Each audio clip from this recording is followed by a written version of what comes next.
বিসমিল্লাহির রহমানির রহিম। আসসালামু আলাইকুম রহমতুল্লাহ। Welcome to everyone in this session. আমরা যে কোর্সটা নিয়ে আলাপ করছি সেটা অ্যাডভান্স ফাইন্যান্সিয়াল রিপোর্টিং। আমরা ফার্স্ট চ্যাপ্টার নিয়ে আলাপ করছি, ফাইন্যান্সিয়াল রিপোর্টিং ফান্ডামেন্টালস। আমরা এখন কনস্ট্যান্টস বা সীমাবদ্ধতা নিয়ে কথা বলবো। কনস্ট্যান্টস, এখানে আমরা কয়েকটা বিষয় নিয়ে আলাপ করব। আমরা কিছু রেড মার্ক করে রেখেছি according to our syllabus. Now we can move to next slide. Constants, we have 4 points here: cost, benefits, relationship, materiality, industry practice and conservatism. আমরা প্রথম কস্ট বেনিফিট রিলেশনশিপ দিয়ে শুরু করি। আসলে কস্ট বেনিফিট রিলেশনশিপ এগুলো সীমাবদ্ধতা অ্যাকাউন্টিংয়ের আর কি, হিসাব বিজ্ঞানের সীমাবদ্ধতা। এই সীমাবদ্ধতাগুলো কীভাবে আলাপ করা যায় সেটা হলো, this constants relates to the notions that the benefits to be derived from providing certain accounting information should exceed the cost of providing that information. এখানে বিষয়টা খুবই সহজভাবে যদি আমরা বলি, তাহলে এর সাথে যে কনস্ট্যান্টস বা সীমাবদ্ধতাগুলো এই ধারণার সাথে সম্পর্কিত, সেটা হলো যে অ্যাকাউন্টিংয়ের ধরেন আমরা কিছু তথ্য প্রদান করব, তা তথ্য প্রদানের যে সুবিধাগুলি পাবো, সেই প্রদানের সুবিধাগুলি যে একটা খরচ আছে, সে খরচের চাইতে আয়টা অবশ্যই বেশি হওয়া উচিত। যদি বেশি না হয় তাহলে the difficulty of cost benefits analysis is that the cost and specially the benefits are not always evidence and measurable. আর এখানে যে জিনিসটা বলা হয়েছে সেটা হলো যে আমরা যে একটা সুবিধা নিলাম কিন্তু সুবিধাটা আমাদের খরচের চাইতে সুবিধার মানে খরচটা বেশি আছে সুবিধার চাইতে।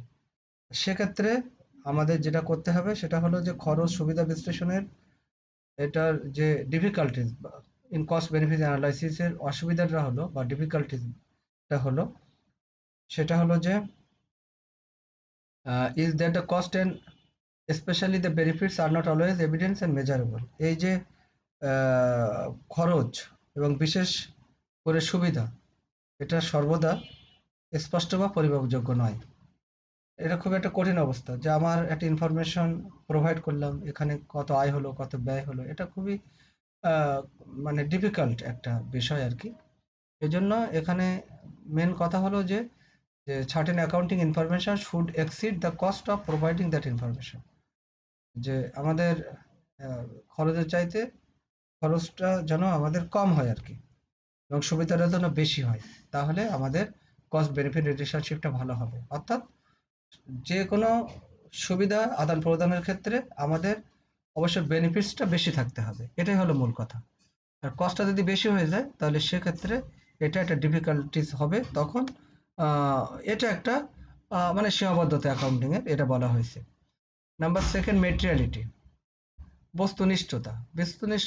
এটা আরেকটা বিষয় যে in the in the application of basic accounting theory, আমরা এই যে মৌলিক অ্যাকাউন্টিং যে তত্ত্ব বা থিওরি, এখানে আমরা দেখতে পাচ্ছি an amount may be considered less important because of its size in comparison with revenue as expense, asset and liabilities or net income। মানে এমন সাইজটা এত কম, মানে লেস ইম্পর্টেন্ট, এটা ডিপেন্ড করে কিসের উপরে?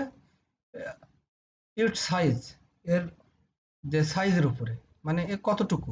কারণ এই যদি অল্প কিছু বিষয় হয় সেটা কম্পারিজন করা যায় না, অর্থাৎ তুলনা করা যায় না, কার সাথে? রেভিনিউর সাথে তুলনা করা যাচ্ছে না। অর্থাৎ রেভিনিউ হয়েছে 1 কোটি টাকা, কিন্তু এই সাইজটা এই যে টাকার পরিমাণটা হয়তো এখানে আছে হয়তো 500 টাকা। কারণ এটা কিসে দিব আমরা? রেভিনিউসে দিব, না এক্সপেন্সে, না অ্যাসেটে, না লাইবিলিটিসে, অর নেট ইনকামে কি প্রভাব পড়বে? আসলে কোনো জায়গায় এটার প্রভাব পড়ছে না। এই জন্য এটা একটা সীমাবদ্ধতা। তো এখন এই সীমাবদ্ধতার ক্ষেত্রে বলা হয়েছে যে এই যে deciding when an amount is material in relation to other amount, বলছে যে একটা অ্যামাউন্টের সাথে আর একটা অ্যামাউন্টের যে রিলেশনশিপটা is a matter of judgment and professional expertise. এটা একটা জাজমেন্ট এবং প্রফেশনাল এক্সপার্টিসের একটা বিষয়। মানে মানে এটা একটা এমন একটা বিষয় যেটা জাজমেন্ট এবং প্রফেশনাল এক্সপার্টিস লাগবে যে এই জিনিসটাকে আমরা কোন গ্রুপে ফেলবো বা কিভাবে এই জিনিসটাকে আমরা সমাধান করব। এটা হলো মেটেরিয়ালিটি বলা হয়েছে। ইন্ডাস্ট্রি প্র্যাকটিস, এটা মানে কিভাবে আমরা বোঝাবো ইন্ডাস্ট্রি প্র্যাকটিসটা?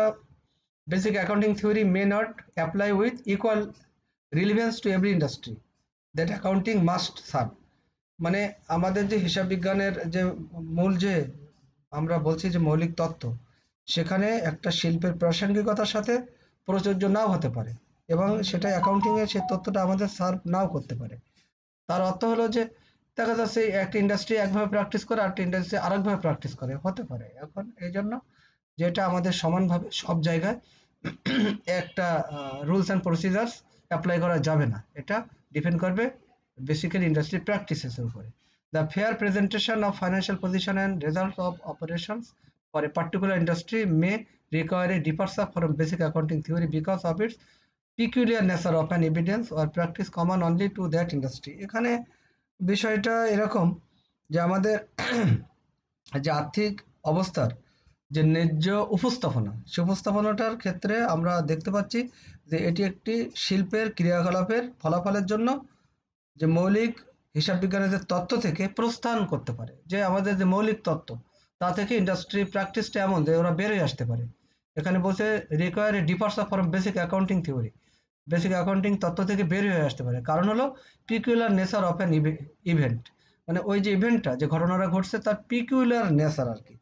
এখন যে পিকুলার নেচারের জন্য এটা বের হয়ে আসতে পারে আর কি।